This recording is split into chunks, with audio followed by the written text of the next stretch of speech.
Facebook for more coffee talk, and just wait for that YouTube to click in, and then we will go live. Hi guys, so Donnie Rouse here, and this is a follow-up to the post I just did. And the question I should say that I'm addressing right now is, which kind of espresso roast should I use? Should I use a light roast or should I use a darker roast? So the answer to that question largely depends on what kind of flavor profiles you like. So if you choose a light roast, it's because you want to get those more of like maybe those fruit flavors, like maybe lemon, citrus, apricot, and you're trying to get some of those lighter, more acidic tones out of them. Acidity is actually one of the biggest things you're going to get from a lighter roast. Versus the darker roast, where if you like caramelization, those flavors of chocolate, caramel, those come with typically darker roast.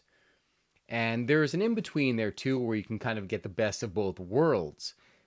And it kind of so it largely depends on what your taste preference is.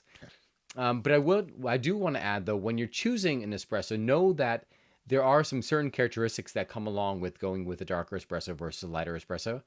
First of all, it's the ease of actually pulling the shot. So when think of the roasting process similar to, trying to think, like cooking a steak, for example.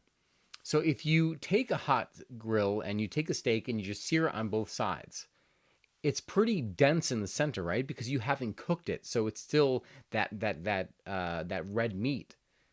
But now imagine that you took that same steak and now you've seared it both sides and you've cooked it all the way through. Now it's all the way through. So in the case of coffee, the bean, actually, think of the bean as like there's a lot of like it's cellular structure. So by extending the roasting time, the cellular structure, the surface becomes more porous. As a result, it becomes easier for water to pass through the ground coffee. And as a result, to create the resistance inside the puck, you will have to grind finer. And so the output of that, actually, you'll get like richer crema too. You'll get a darker crema versus lighter crema. But you'll have to use more beans to get that same amount, right? Because coffee loses mass as you roast it. Versus the lighter, you'll actually have to work a little bit harder in terms of extraction.